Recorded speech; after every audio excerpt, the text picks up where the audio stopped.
reviewing the news, pop culture, video games, movies, and shoes. Quincy and Justin with a nerdy forecast. So stay a while and welcome to the Ugly Mugs Podcast. Welcome to the Ugly Mugs Podcast. I'm your host, Justin. I'm your other host, Quincy. Oh, 100 degrees still outside. That's why I put on a nice little rainy, cool, nice tee-shot. You know, there was a couple others that look like this, but I kind of like the rain that was on this one. We'll just do this, move it over to the side, no problem. Okay. Oh, speak of the devil. Okay. Ooh. A Arizona ice pop.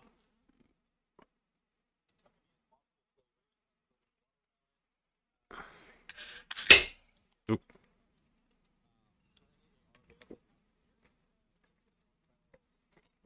Okay. We might be shopping at Winco very soon, so okay, I'll keep my...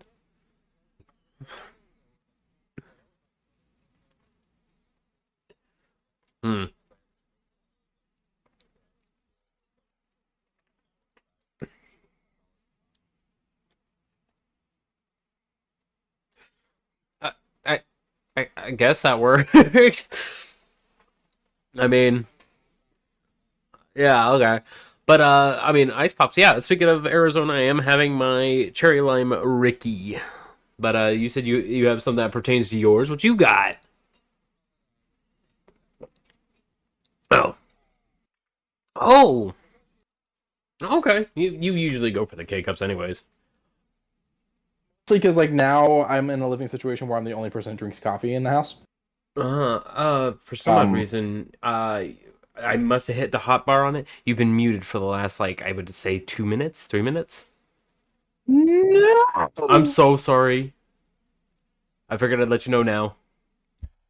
It's okay. I forgive you. Yeah. So in short, he 2 minutes of muted time. Yeah, I know. I'm sorry. That was an oopsie. But he was just going over his coffee of Pike's Place.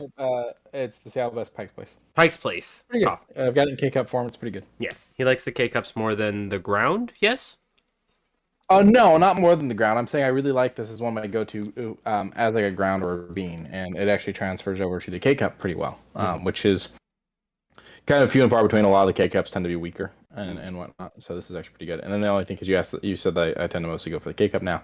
The only other thing I was saying is that I'm the only person that drinks coffee in the house now.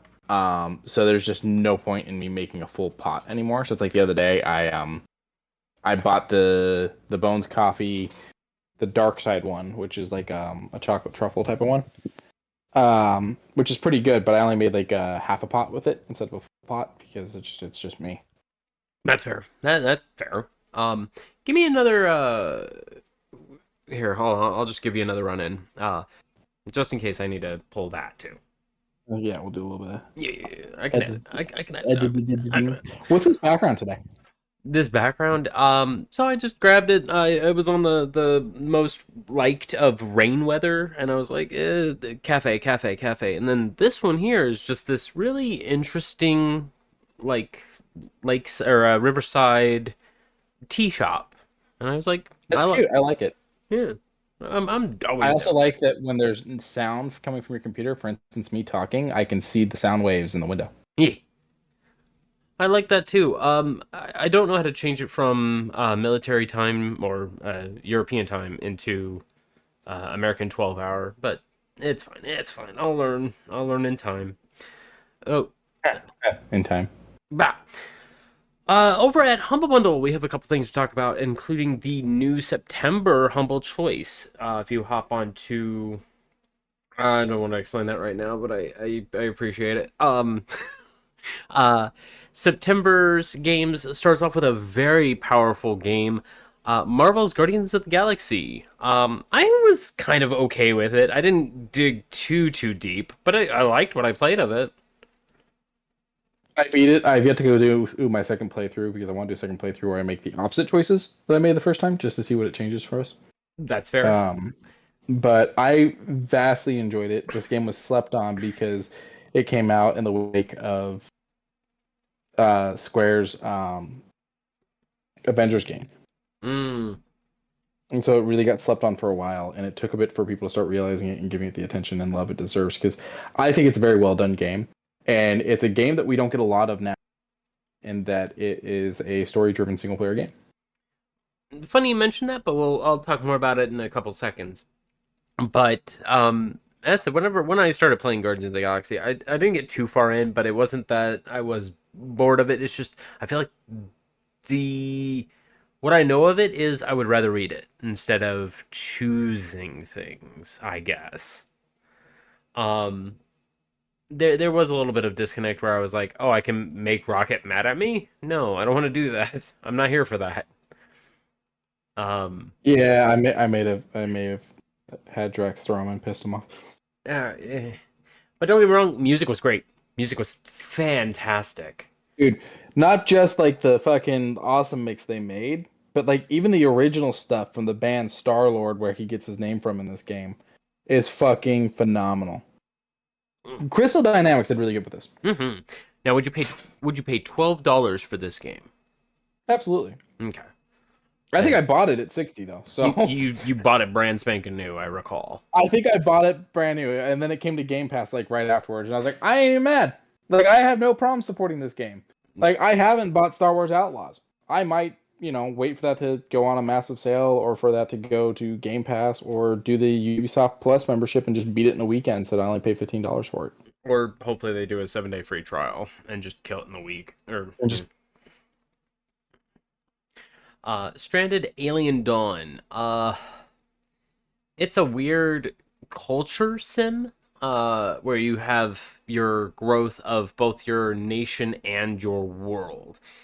I don't know about this one. I don't mind doing survival sims like Frostpunk, but everything is so claustrophobic, not a giant world you need to take care of. So I'm neutral on it. I heard it's not bad. It's just very a lot. I was like kicked from the chat for a second there. I didn't hear anything you just said. Oh, it was Stranded Alien Dawn is a survival sim that doesn't have just your simple farming area. No, it's the entire world that you're taking care of because you're also doing Frostpunk things, but in a bigger dynamic. Okay. Okay. Coral Island, going back to a small farmland, kind of Harvest Moon esque, but with better animations, I believe. This definitely does feel like Harvest Moon with a few added features, much more better relationship status, people that you could talk to, um, festivals all the time. It's fine. It does the job. And one of the last big hurrahs from Humble Games before they closed their doors. SpongeBob SquarePants: The Cosmic Shake.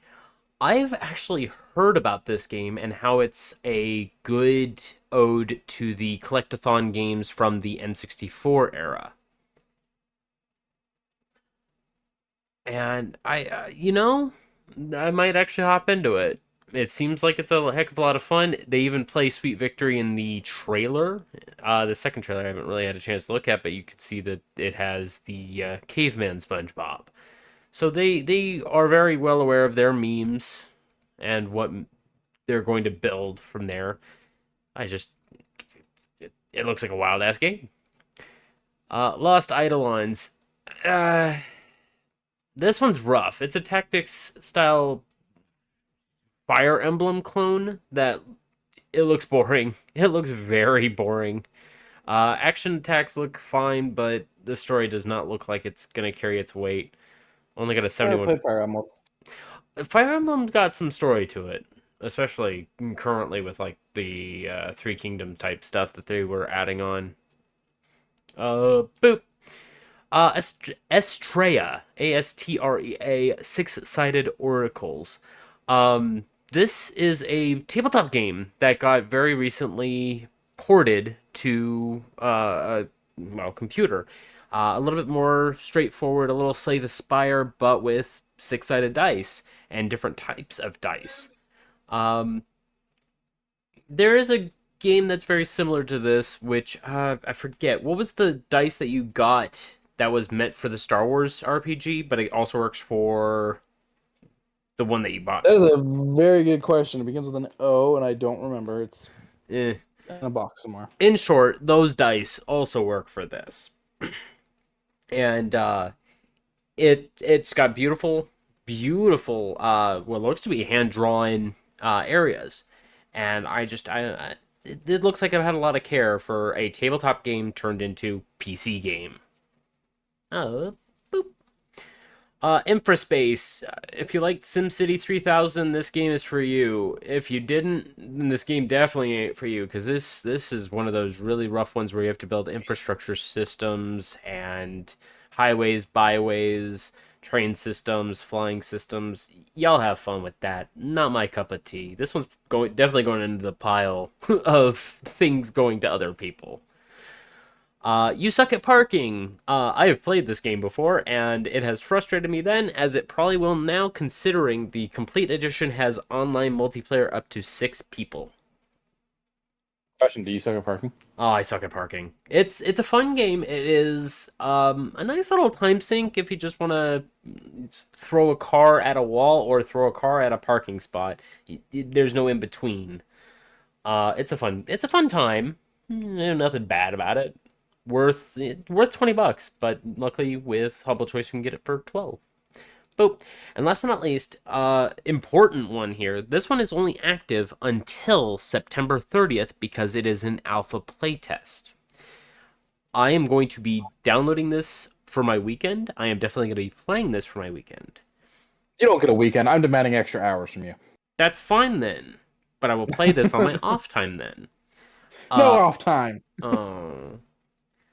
Okay, fine, a little bit off time. Rue Valley kind of takes the concept of Groundhog's Day. With Bill Murray and all that, but says this guy's a complete shitheel. Figure it out. And I mean, Bill Murray's character was pretty shitty. Well, it was pretty shitty, but this guy is drugs, alcohol, the whole 9 yards, and he's like, I understand that I'm not a great person. And that's kind of where they leave you. Waking up in a motel room at 8 p.m. And then a very short time has passed, and then you relive it again. And I was like, okay, I like that. I'm mad that it's only a alpha playtest and I'm not going to get the full goddamn game, but it's interesting. Yeah, very interesting. I'm glad that they gave this to anyone who gets into the Humble Choice, and all this for $12 helps out. Oh, and you also get some discounts. They give you 20% off of Space Marine 2, which I was like, that's actually a really good coupon. That's a pretty good coupon. And 20. Like actively keeps asking, he's like, so are you gonna? You're gonna get it. You're gonna get it. And another 20% off of Frostpunk 2, which I mean is okay. If it's crossplay, I'll definitely probably lean toward getting it. But no, right now. Socks mentions in chat Disco Elysium, and yeah, it kind of does give a little bit of the Disco Elysium feel, because it's got like on the side it's showcasing the narrator and what is said and spoken, and then down below you have your choices, what you're building, how you're going to present yourself. I like that. And this one helps out Action Against Hunger, a global humanitarian organization that takes decisive action against the causes and effects of hunger. If it's anything like I think it is, hunger bad. Feed people. It's very terrible that feeding another person is a choice in this country, and it disgusts me to no end. But hopefully, with this helpful charity, they will be able to begin to help out a little bit more. Boop.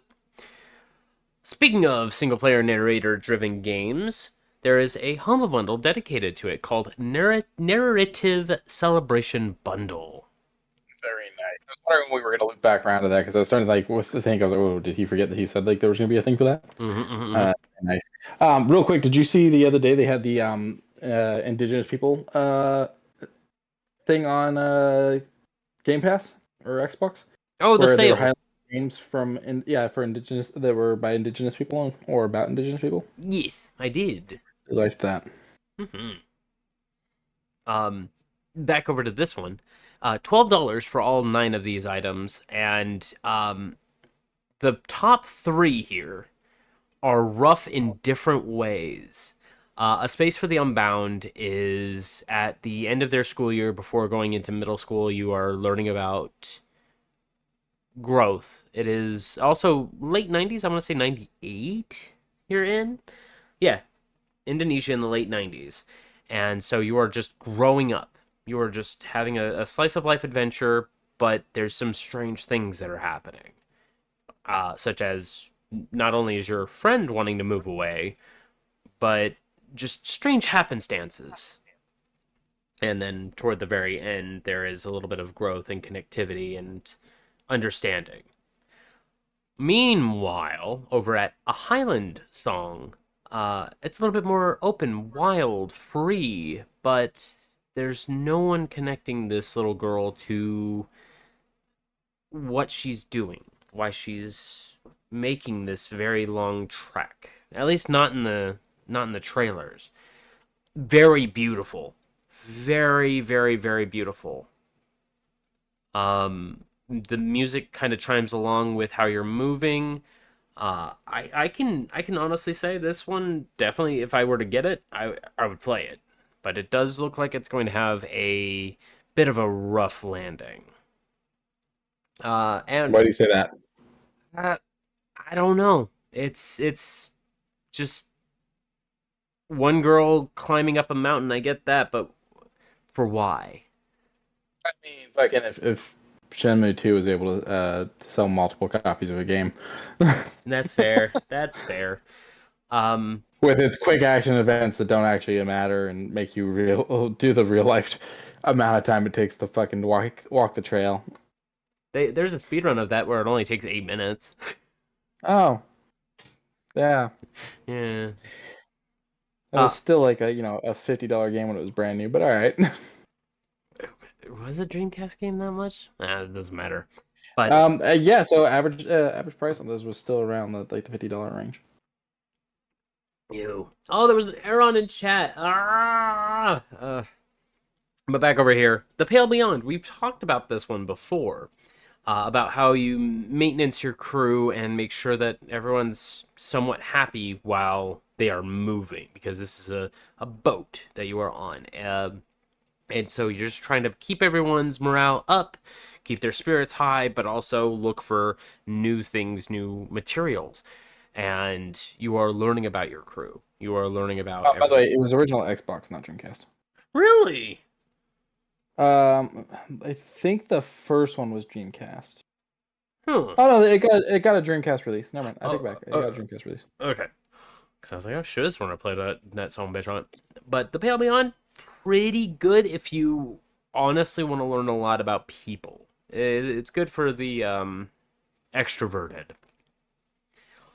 Do Not Feed the Monkeys, $20.99. I didn't mind Do Not Feed the Monkeys, where you watch into people's lives and see if there's any strange things that you need to report, or just an inside... Kind of like that one where you're like working in like the tenement building or whatever, and you have to report on your neighbors and spy on them and stuff. Yes. This one kind of connects a little bit more into that, while also you can give them certain tools or supplies. Like if one is trying to stage a coup, but you're like, I can turn that in, or I give them an explosive. So it kind of gives you a little bit of meta, that power of being able to push the boundaries if you don't want to live in the boundaries. So it's a little strange. Do you want to do your job? Do you want to help them do theirs? Suzerain. This one's a little risk-ish with... End summer on a high note at the Living Spaces Labor Day event. Let's try that again. Everything okay? Yeah, it popped up an ad again, and I tried stopping it, but it's broken. This one's a little risk-esque, where you're slowly taking over bits and bobs of other countries, but also trying to repel, defend. It's... The best way I can really put it is Tropico without the fun. Okay. That's kind of how I'm seeing Suzerain. Like, there's a little bit more narrative bits and bobs in it, but it just doesn't excite me too much. However, what does excite me is Death and Taxes. This one actually looks like looks like a whole lot of fun. Where you play as kind of middle management Reaper, and you get to decide how someone lives or dies. There is a quota that must be met, and you have to bear your choices. And with each choice comes a revelation or something that may come out of your hands, and they'll do it themselves. So either the Newton's law kind of thing or Darwin effect, you are going to be either the force or a force that's going to get hit. I really like that. And also there's like a lot of weird things to fuck around with on your desks, which is cool. I remember seeing an ad for a game a long time ago, a couple years ago, that I was really interested in. It was like kind of a cutesy Grim Reaper game where like you're causing like Final Destination kind of like things to happen to people. Like you cause like a cat to knock over a planter and kill somebody on the street, so on and so forth. I don't remember what it was called, but I remember being very interested by it. It does sound familiar, but it's also kind of a distance away. Like a little chibi skeleton man riding a skateboard, right? I don't remember. Yeah, it's fine. I'm sure someone will, scream at me at some point the information on it. Hopefully. And finally, you get Genesis Noir, which I have seen a lot of gameplay for. I did not really dig too far into this, but it is musically driven, and that to me is always good. Mixed in with a little bit of puzzle platforming with perspective shifting. I kind of like that, and Genesis Noir definitely fills in the void of music meets puzzle. 1000 X Resist, 25% off, and Suzerain's DLC, Kingdom of Rizia. You get both those coupons as well if you happen to purchase this bundle. This one also helps out Action Against Hunger, which helps out get food worldwide. But this one I'm just gonna very briefly go over. The Lost Works of Gygax. If you don't know who Gary Gygax is, or the Gygax family, I should say. One of them sucks, the rest are okay. 3 of them are okay, 1 of them sucks. That's what I said. Okay. I said one of them sucks, the rest are okay. Oh, okay. Yeah, you're right. They built a lot of really good things for the tabletop back in 1979 was when their stuff was starting to get like mainstream popular, and they were working on like the original Cobalt Press and Necromancer, I think. But in short, if you happen to want to learn a little bit of history on how tabletop games have really come so far, or even want to pick up a new tabletop game, this is not a bad idea, considering some of these things are tomes. There are 3 things in here I own in PDF form from another purchaser, and that is the Tome of Horrors, the oh my god, there's so much here. The Tome of Horrors Swords and Wizardry update that came out in 2018, which made me very happy that they were still working on it. And then I own, I think, one of the other numbered Tome of Horrors, but I can't recall. But even still, all of these are adventures or adventure settings, so you don't need to necessarily deal with the embedded roles that might be in them, because I have no clue what Gord the Rogue's style is like. I don't even think it's a D20. I think it's like a D6 or percentile. But go and check them out.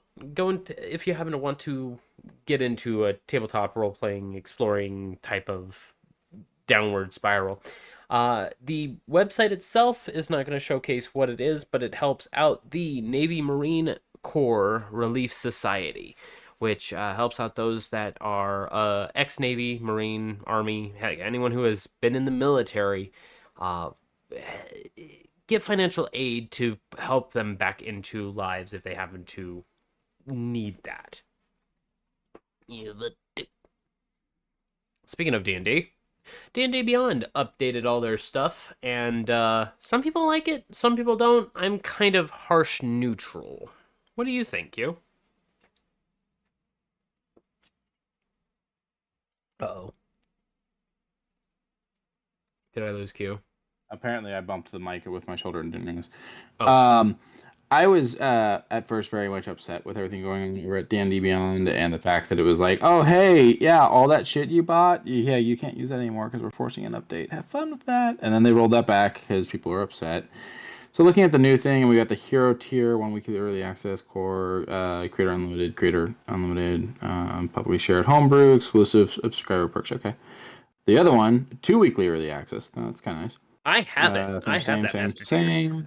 Host epic game sessions with maps. Ooh, that sounds nice. And share unlocked content with other players. That's also very nice. So those are nice things. And it's only starts at, well, it says starting at $4.58 a month. So the question I have is how much is it actually? But I am very curious how their mapping thing works. Well, I could show you actually. Give it a sec. Oh, right, no map selected. So hold on, I gotta. So they give you a nice little grid to kind of mess around with. And then you can hit start session. You can roll for initiative. I have like tokens, so in case I need to grab one of the players, I can grab one of the players, and then just kind of click, drag, pop them in. Oh, do I have to do this? Yeah, I gotta do that. Okay. So I can, click, drag one of my players right there on there, and the person that controls this can come in, join. They automatically have access to this token. So they'll be able to move it around, so I don't have to grant anyone access to do anything. They can rename it. Nice. They can hide. If in case like I need to put something on my side, I can put it as hidden until I need it. Border color in case they want to change that, and then of course get rid of. Chat's got a question for you on the maps. Was it? Chat has a question for you about the map. Can I add my own maps? Yes, I believe I can. I just have to remember how to get to it. And then open map browser, and then yeah, my uploaded maps. So I can upload maps. What's cool is I bought Candlekeep Mysteries, and they gave me a couple free things. They actually have an actual map of Candlekeep, which I was stellarified. So up here is just Candlekeep Castle, but everything that is shops or whatnot are in these buckets. And then, of course, the outdoor library, and I forget what this place is. But I was like, I'm impressed that they allowed for quick, easy access to get me and my players into this if I wanted to. But I don't think I'll ever go back to that. There was, of course, a couple other little bits and bobs further down. They have a couple from, like, Wildmount, which is where I'm at. And I was very... That was my name in prison. But it's nice. It is very nice. You can, as I said, roll for initiative. You can also see what your crew had rolled in case you happen to need to see what's going on with it. Roll your own set of dice. Roll to everyone, or roll just for yourself. Keep things behind the DM screen.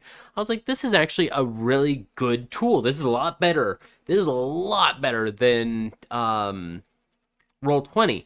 The only thing that Roll20 has right now is the adaptability onto Discord, which I'm like, okay, that being there, that's fine.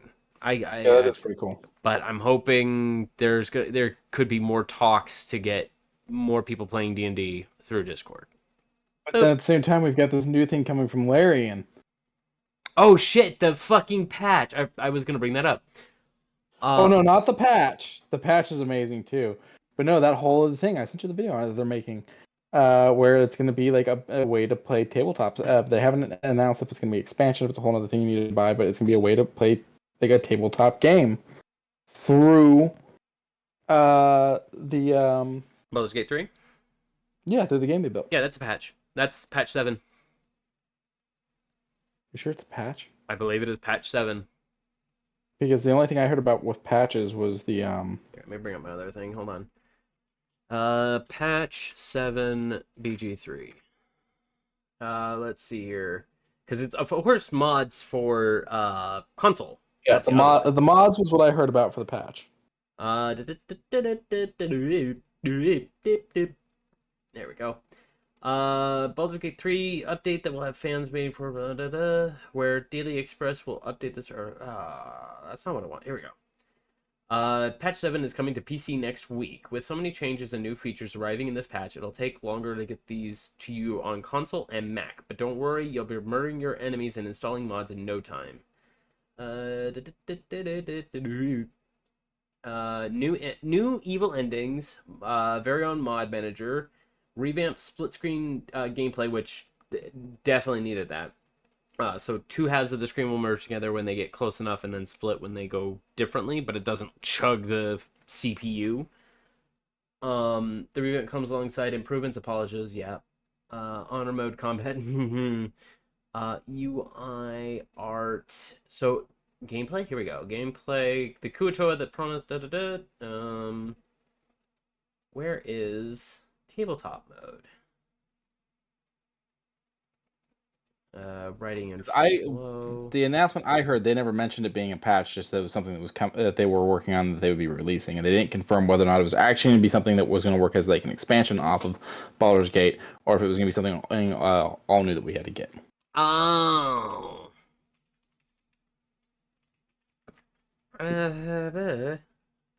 Okay. Well, damn. It looks amazing though. It does. With little tiny figurines that you can move around. That'd be nice. And if you could just edit your own character, then yeah, you could just build your own whatever. You could build your whole D&D crew. Yeah, but That would be the dream. Hey Quincy, you got a phone, right? You got phones, don't you? Yes I do. Bungie, there are bits of Bungie I want to like, because Sox and I went through Echoes Part 3 in Destiny, and we are having a lot of fun learning the lore and the writing, and we're actually having an okay time.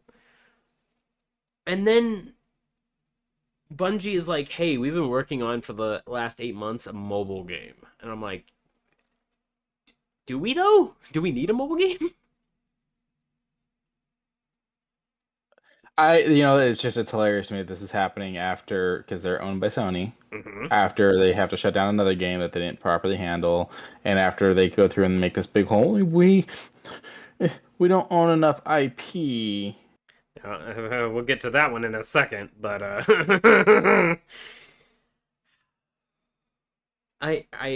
I'll check it out. Like, I don't even know what kind of game it is. I just want the lore. I'm just here to learn the story. I'll find a podcast on it.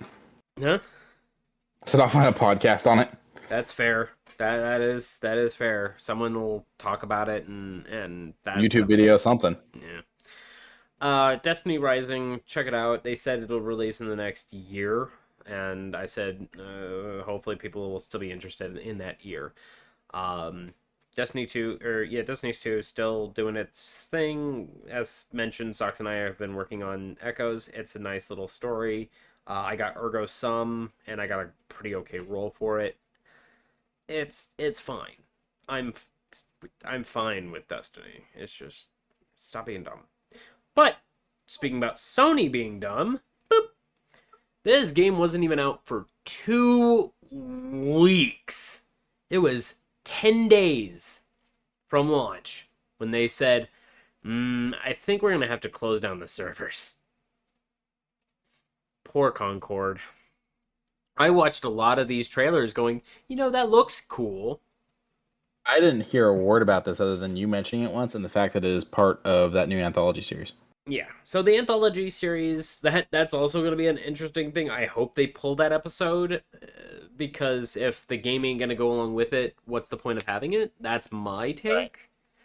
But if they have it because it's a stellar display of artwork, go ahead and keep it. Just don't tie it to this. But that's my take on it.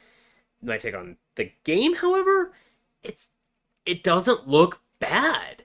Like, it just looks like another hero shooter.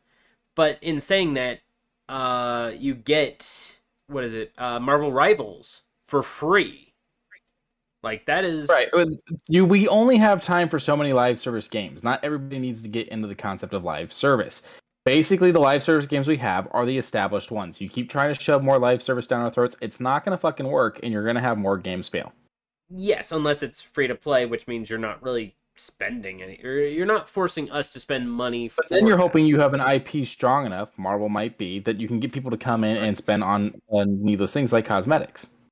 And... The Fortnite method. The Fortnite method, but at the same time, I looked over at Marvel Rivals, and I was like, I'm very salty you motherfuckers didn't let me in. Like... Yeah, I was getting mad about it. But Concord, I don't know. The time to kill is a little rough. Things just, I don't know. It looked fun. I love its architecture of the levels. I watched some live play on Twitch. 700 concurrent players at any given time was its maximum. That kind of sucks. That's kind of low. A bit.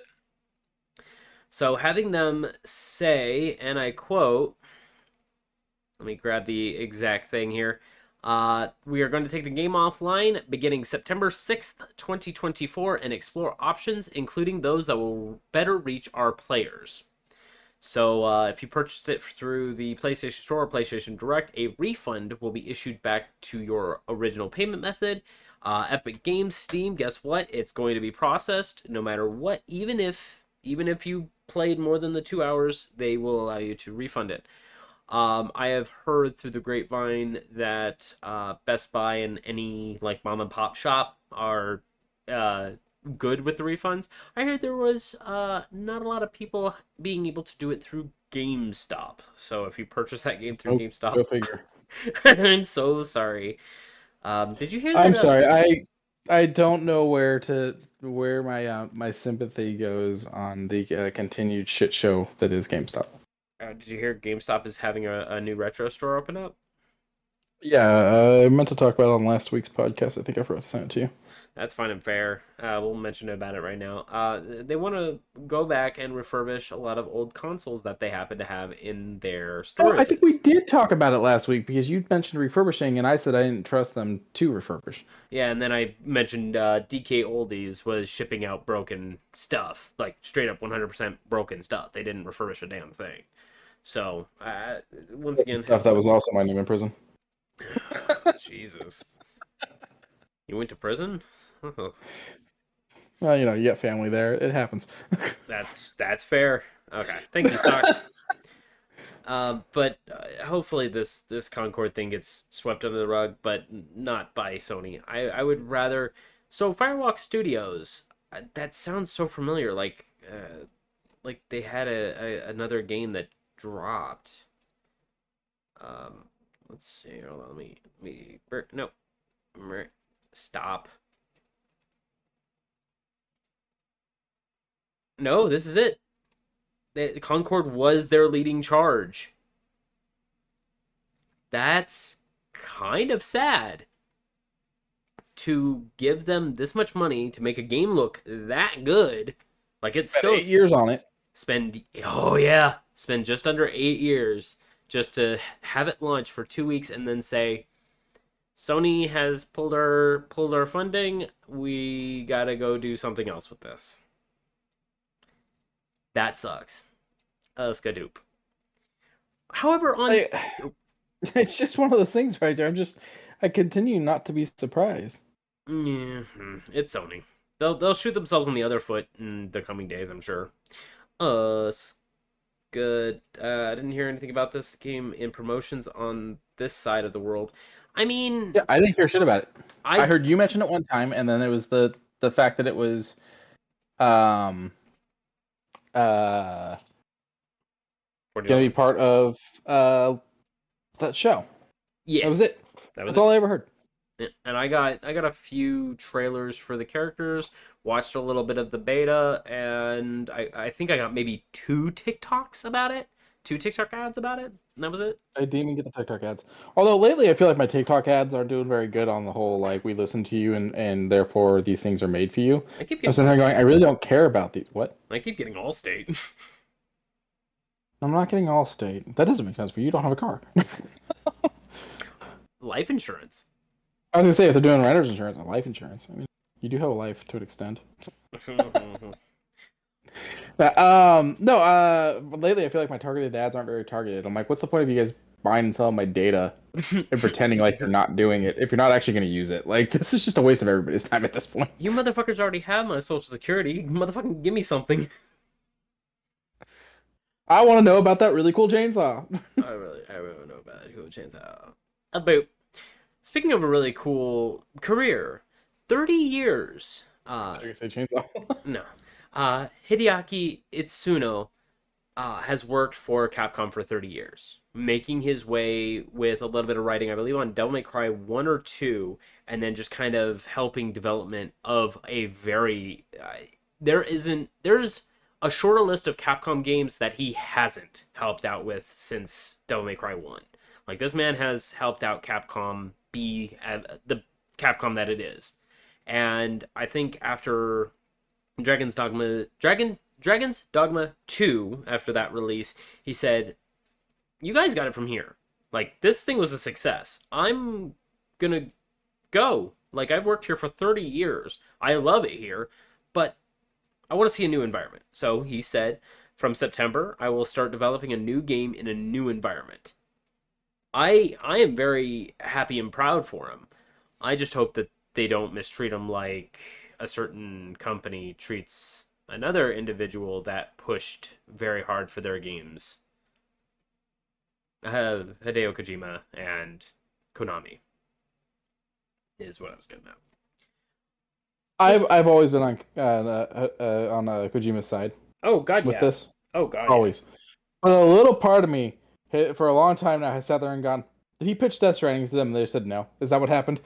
Yeah. So apparently, the half of the game that we're both complaining about is actually exploratory. You don't need to do all that. You can actually go and explore and actually fight things. It's just the delivery boy portion of it is just your job. I was like, oh, we're a UPS driver with a gun. Cool. All right. Anyways, I mean, I've seen how UPS drivers get treated. It's only a matter of time. that's that. Yeah. Boop. These trailers for Zenless Zone Zero were wild, my brother. Jane Doe is a brand new character, and her two trailers that she gets, the two trailers she gets, she's not flirting with the individuals in the trailer. No, no, no, no, no, no. At the very beginning of this trailer, All right, what game is this again? Zenless Zone Zero, a free-to-play Okay. from the guys that did Genshin Impact. Gotcha. And yeah, at the very beginning of this trailer, it even says headphones required. Yeah, headphones recommended. And the trailer starts off. I'm gonna go ahead and play a little bit, and that's her foot. Okay. Yeah, Yeah, they're definitely gonna sell a lot of this to very specific people. and it's only for a chance to get it because it's a gotcha game. You gotta put that. Yeah, they're Put that money on. they're gonna make a lot of money selling to a very specific set of people. Yeah. They are, and they are probably going to make the fuck out of it. How is this allowed, but not Sexy Pringle Man? You know, this is all I'm willing to work with. I never said Sexy Pringle Man wasn't allowed. I He just caught us off guard. That is true. Sexy Pringle Man was And there, and I did not get rid of him out of the VOD. He's still in the VOD. and there was also a high chance of things worse than Sexy Pringle Man, and that was a concern. Mm-mm. For anyone who's listening that has no idea what we're talking about, we're referencing something that happened a long time ago. We were trying to look at a news article on Twitter, and and Justin scrolled, and we came across some very interesting fan art of the Pringles mascot. wearing only boxers. Well, and his bow tie.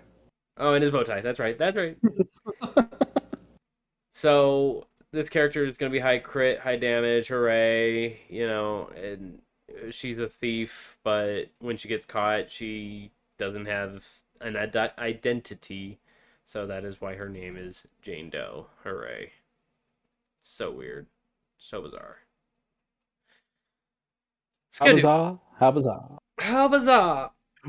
Oh my God, they're so round. I love them. Yes. Over at Fall Guys, they have an official collaboration, what with the Godzilla, the Marvel heroes, and so on, so on. I think Epic Games finally just said, hey, Fall Guys, you want some of these collaborations to come your way? And they said, sure. So here is Spider-Man, Miles Morales Spider-Man, and Spider-Gwen. All in Go there. Spider. Go Spider? Yeah, they changed the name. Oh, never would have got it. Yeah, it's Ghost Spider now. Okay. It's because I mean, how much sense does it make to go around calling yourself by your first name if you're a mass superhero? Yeah, fair enough. But yeah, they are round. They look very pill shaped. Um, the trailer is very cute. It's got nothing much more for that. But they did have let me get the little. Oh, let me get that nice little spot of him doing an upside down web sling. I love it. Good stuff. Any other gaming things before I go on to our one and only shoe news this week? I don't think so. Okay. We got one last thing for gaming. Yeah.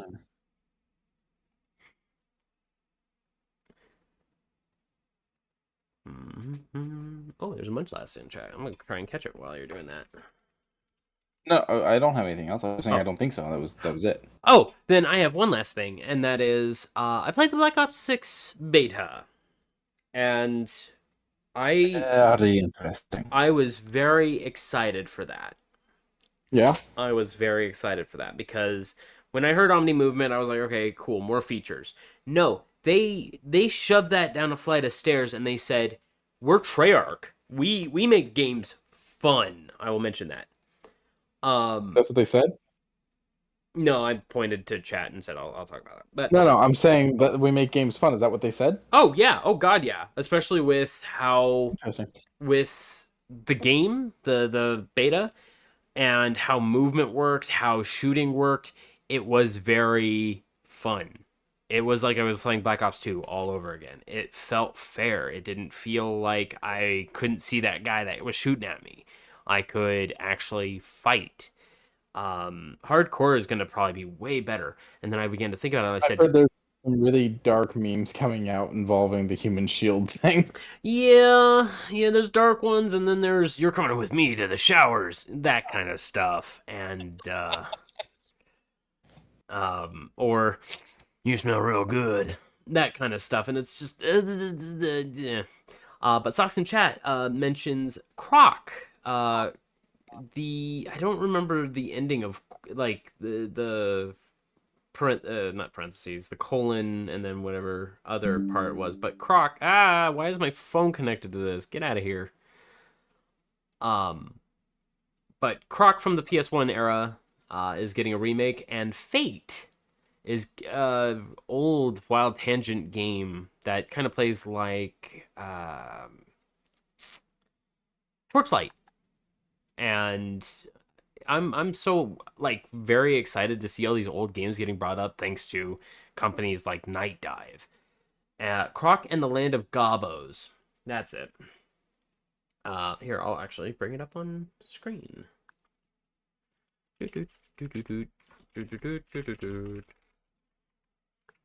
No. Legend of the Gobos.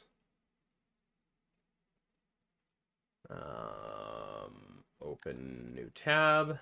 Bring it over here. There he is. Old PlayStation 1 goodness. I think I've seen that. Yeah, long time ago. I remember seeing it on the cover of a Tips and Tricks magazine. But yeah, no, the 1997. Hooey. Oh, and it was also on the Sega Saturn. Did you ever know anyone who had a Sega Saturn? No, we were a Nintendo household, and I didn't had video game consoles back in the day. That's fair. But shoe news. So for the last 6 weeks, I checked. For the last 6 weeks, I have had one thing per shoe news. Okay. Or 6 episodes, I should say. And that is Crocs. Yet another pair. It seems like they're always giving us new pairs of Crocs. The Powerpuff Girls get their own Crocs Classic Clog. Bright fucking silver with the blue, pink, and light green on the sole of the shoe, with Powerpuff Girls gibbets all across it. As usual, 60 to 70, 60 for kids, 70 for adults. Oh, and they even have them flying around in the middle of the sole. Yeah. I can't. I fucking can't. Goddamn Crocs. You don't like them? They're Crocs. But It's corn. It's corn. Rita ita'u. Ratata atipu. $70, September 9th, 2024 is the release date. Go and check them out on crocs.com. Only shoe news. Oh, Skidoo. He looks so funny. I don't even know what to say about this thing. It's last And year. why it's not a better fucking render. I guess it's from a 720 video, so it's motion plus trying to get a still of something in motion, I guess is the problem here. It's not great, but this is the first look at... This is why we don't have good photos of Bigfoot or her aliens. Because the same amount of effort into that is put into Sony's movies. Mm-hmm. I concur. Socks in chat says he looks stinky. He probably is. This is the first look at Lasher, one of the other symbiotes that join the fight against Venom with Venom. Still kind of unsure of how that works. I don't even know about this fucking, with the way this universe goes and whatnot. I have no idea what this does. Yeah, I'm probably going to be able to see it 3 months later on Max and call it a day, or Netflix and call it a day. I'm not looking forward to it. I haven't watched any of them yet. It looked humorous. The third one does look humorous, and I'm here for that. But at the same time, I'm the first one sucked. I didn't finish it. So. Oh, you mean the one where the sheriff had an actress say symbiote wrong and had to go back and dub over? Symbiote. Yes, that is correct. I don't know. I'll probably watch the second one. In case anyone can't tell, I just don't give a shit about these movies. That's fair. That's also pretty fair. Scud dupe. You know what else I don't really give a damn about?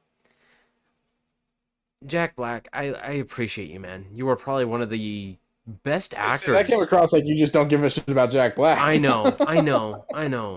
And he is phoning it in.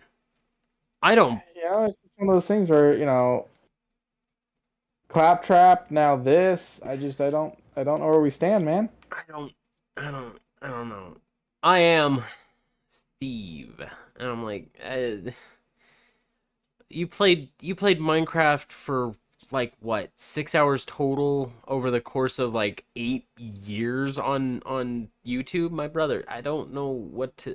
Well, I mean, even putting that to the side, the concept of making a Minecraft movie didn't make any fucking sense, because it's what the fuck's the story gonna be? Okay, I mean, you could do the fact that they have to go and deal with the Ender Dragon and all that, but it looks like they're doing some kind of people get sucked into the Minecraft world, and everything is CGI'd square fucking things except Steve, who's human. But then we put a weird wig on Jason Momoa. and like we like kind of like um squared off don't tell me Daniel Brooks's hair. I couldn't think of her name for a second there. Like I don't know, man. Like I don't understand anything about this. Did you play Minecraft Story Mode, the Telltale? No, I didn't, but I know that it's Patton Oswalt, right? Yeah, that is correct, and it was actually really good. I actually was like, "Oh, you actually made plot. It's a little childish, but it's plot." Child game. Yeah, and I was like, "Okay, I could see pushing this onto a younger generation to learn, moral choices." But then the second part was, um, building looks But like by that point, wasn't fucking Telltale falling apart and like Netflix or something like that finished it instead? No, it was the other company that did it. I could have sworn Netflix had something to do with one of the Minecraft Telltales. That is correct, and they wanted to have it as a part of their Netflix gaming thing. But there was another Something Will Wasn't Fly? Skybound? I don't know. Yeah, I don't remember that either. But yeah, they've been up and down. Telltale's back now, and they're working on two projects, and I'm letting them work. I'm letting them cook because one of them The question is, I've been will waiting. the people that are running it this time still treat the employees like shit like the people that ran it last time, or are we going to be good? New CEO. Yeah, So- but that doesn't answer. It's just like plenty of shitty CEOs out there. You know what I mean? Like it's like, will this guy do what needs to be done, or we treat people like shit and then everything goes up in the face again? You know what I mean? Yeah. What they look almost as entertained as I am. I don't know what to think about this. I'm hoping that it gets the Sonic treatment, but if it gets the Sonic treatment, then it's gonna need power. It's gonna need a lot of voices behind it. April 4th, it's done. Legendary is backing this. Wow. Fucking wow. I don't know what you mean. A lot of money got poured into this. Yeah, it's a big IP. This is okay. Okay. I'm just yeah, hopefully they launch another trailer that's a lot better. Holy shit. Skadoosh. Over on the horror side of things, though, Paramount Pictures is dropping Smile 2, and the trailer actually looks really damn good. Have you seen? I ended up enjoying Smile 1 a little bit more than I expected to enjoy it. I'm not saying it was the greatest horror movie ever made. I'm not saying it was the greatest horror movie of that year, but I actually ended up enjoying it a little more than I initially expected. A sequel is interesting. It's not going to be able to, it's going to, hopefully they'll give us some backstory of how we got to this new person dealing with the smile shit, and we don't just get a Final Destination 2 thing of like, oh yeah, we killed the people from the previous movie off screen. Well, it kind of just seems to be it affected more than one person, so it spread. That kind of thing is the. It passes itself. I mean, not to give too many spoilers here, but it passes itself from one person to the next through what it does, and so we see who it's going to get passed on to next at the end of the first movie, who is not the main character of this next movie. So it makes me sit there and go, Correct. How do we get from column A to column B? Are we going to actually be told, or are we just going to like see a news article in the background briefly that mentions it? Trailer. Because I didn't like when they did that with Final Destination 2. I didn't like the way they handled Devon Sawa's character. That's fair. The trailer gives you all that, actually. It gives you really good ramp up, and it gives you the payoff of how it moved over and why it's still doing it. Cool. Okay, I can accept that then. As said, this trailer actually looks really good. If you haven't seen it, Q, I would recommend it. It gives a little bit I haven't watched it yet. It gives a little bit of spoilers for Smile 1 if you haven't seen it. So go watch Smile 1, then watch the trailer and make your decision if you haven't done it. Smile 1 in theaters. Yeah, I think. I've watched it a few times. I've seen it like 2-3 times at least. I've only seen it once. But something that you're not a big fan of, Skadoop. Terrifier and their new sequel. Yeah, I don't care about that. I So- mean, we can talk about it. I'm just saying, like, I don't get the hype. I'm just gonna go briskly through it. Terrifier Yeah, that's 1, fine. $35,000 budget. Not a lot to really build something. Second one, Sometimes that's the best thing. sometimes that is the best thing. Second one got an 150,000, I think, budget. Don't quote me on that because it's still not confirmed. Terrifier 3, $20 million. They got their more than what they needed to make this up. And The movies have been making money. That's Oh, one yeah. thing I can say about the whole Art the Clown thing and Terrifier. cult So if you followings. look at like, yeah, cult followings and whatnot. So you got to figure, any VOD and physical sales and whatnot. But Terrifier 1 made 419,322 off of its $35,000 budget. That's not bad.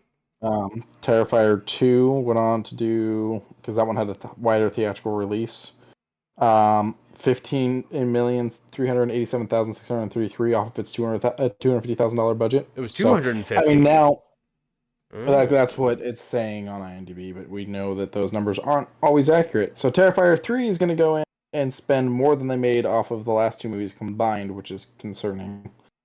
Jason Patrick's in it? What? Yeah, they got some names. I don't understand where from, but Daniel Roebuck?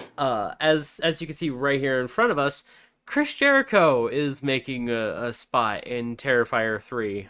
And I was like, okay, sure. I don't mind Chris Jericho. He just wrestled not too long ago. Like, he's still doing it, man. I might check this out. Uh-oh, did I lose Q? Here, sorry, I had to mute for a second. Copy Delta. But are you gonna check this one out, maybe? I don't know, man. The first movie just didn't do it for me. I just haven't really cared. That's fair. So maybe, I'm not sure. That's fair.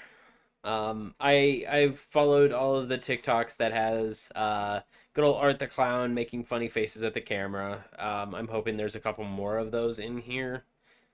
I do really enjoy the actor that plays him, David Howard Thornton. Let's see, is there any other names I recognize in this? Bradley Stryker, I know. Chris Jericho, yes. Yikes, what an image they picked for him. Hang on, pause.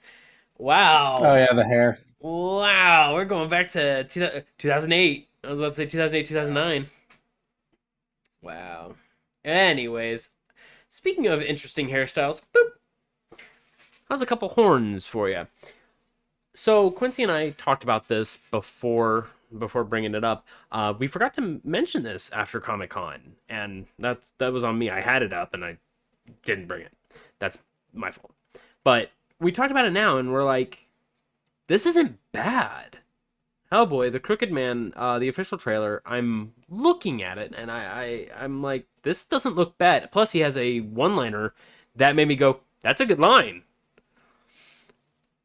Go and watch this trailer. It's got a lot of gore in it, so can't really do, and creepy stuff. Can't really do too much, thanks to Twitch, but go and check out.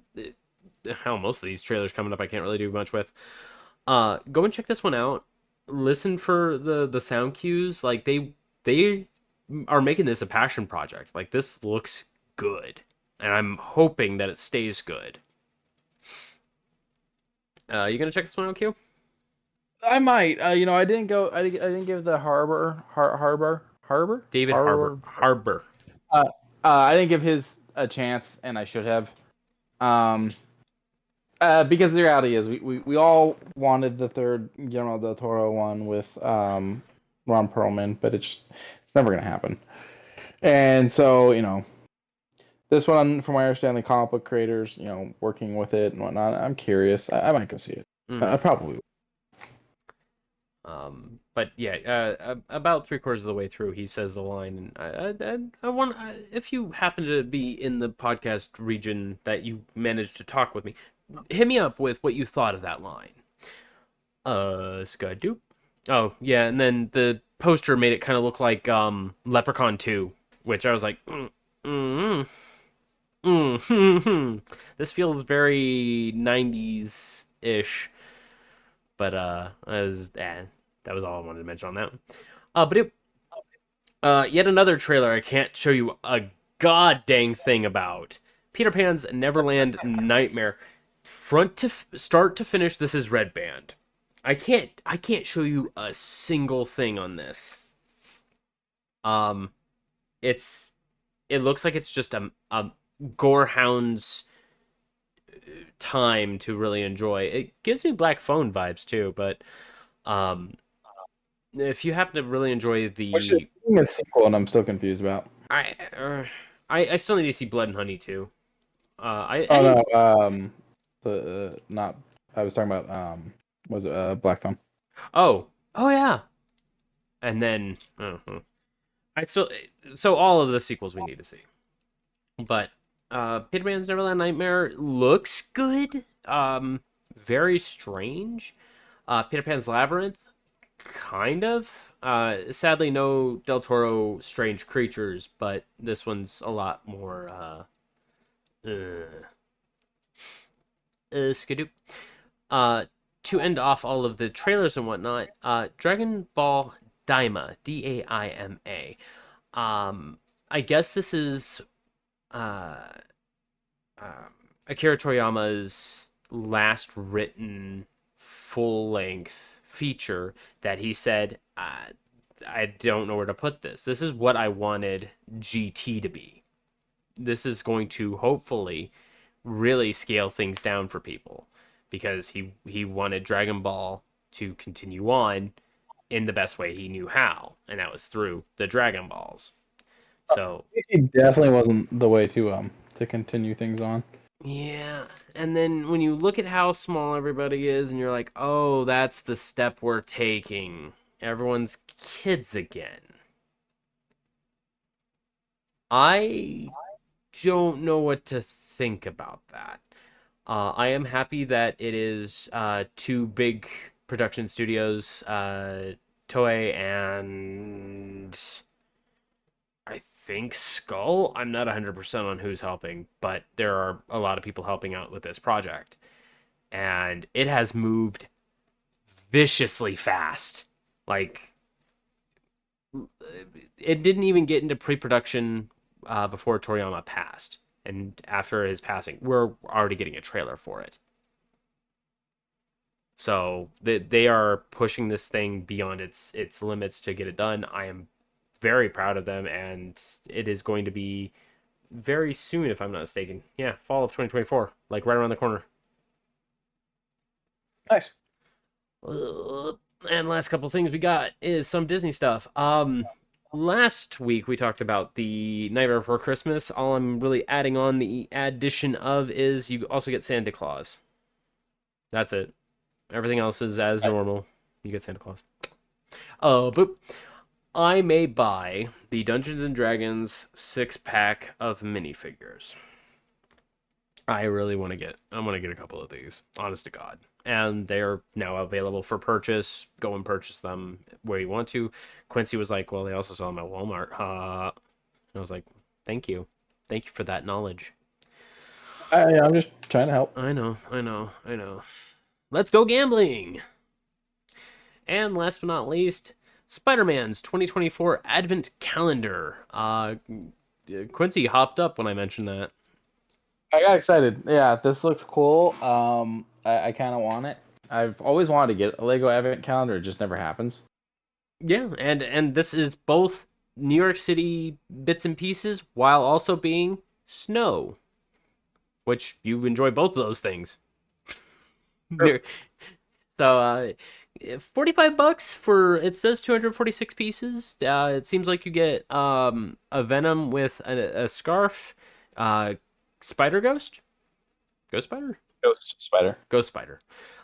Green Goblin with one of the explodey bits. I don't know what that is. What is that? Spider Ham? Oh, it is Spider Ham. Some As a snowman. And Miles with headphones instead of a scarf. I actually really like that, and a ugly sweater. And of course bits and bobs from all around. I don't want to spoil that too much for you. Don't look. Don't look. But yeah, $45. That seems like a pretty nice thing to purchase for that. But God, I wish it was raining outside. We were just talking about hoping that they make your own PC ones with accessories and racial traits. That would be an amazing idea if they just had, build your own for like four minifigures for $50. That's $12 a minifigure. $12.50 a minifigure. They have the things you can go in and build. You have to build like 3 of them. I think it's like $20. Right, but do they at the have? stores. But do they still have like pieces like tiefling wings? Probably not. Yeah, see, I would want the full racial trait things, the horns that go on tieflings, the tails that go on dragonborn, whatever the heck you call that thing on a geth. But point still stands. If you could build it with Lego, you can give Lego, you cowards, give us full-size battle maps. Give us a 80 by 80 grid that you can build things on, and just that's all I got. I think it's definitely the skid that they need to turn more into, and I think that they're testing the waters with these minifigs, a few sets that they did, and you even saw that it was like they kind of were like not sure how it was going to go, so they put they knew everybody was going to want you have to buy a certain amount to get type of thing to try to guarantee their sales. But I already know people who use Legos as is to like build their stuff, and so like it wouldn't surprise me if like they were able to take this to a further step. But I think they've been testing the waters before doing it because they're nervous. That's fair. They don't know how big the market is, but I think with the number of sales that I've seen from other people, because I'm in the scene of a few discords, and a couple of people have bought that big fuck off D&D Lego set. Yeah, and it's one of those things there's D&D fans. Oh yeah, but you don't know if those D&D fans are going to have any interest in Legos. Yeah, you're right. You're 100% right. Well, hopefully they do it. All right, I'm all good. I'm good. Thank you guys for joining us. Remember to check the links down in the description for our own personal Twitters. I've been doing a lot of wrestling lately and some cozy games, and I think a few horror things that popped up on my feed. Go check those out. You been doing anything on your Twitter, Q? No, I tagged you in like that 1 or 2 posts, and that was it. Oh, fair enough. Remember to, of course, check out the Discord. I've been yelling at everybody in that. Remember to check out the remember to check out the Humble Bundle. Help support charities while also getting some really cool stuff in return. Remember to check out Zenny. Inexpensive glasses. Thanks to Labor Day, everything is 25% off. That even includes the transition lenses and the frames in total. Like sales. Oh yeah, we like sales. And at the end of days, at the end of weeks, at the end of months, at the end of years, remember to love one another and get in the goddamn Discord. It's free to do. Bye, everybody. Bye, everyone.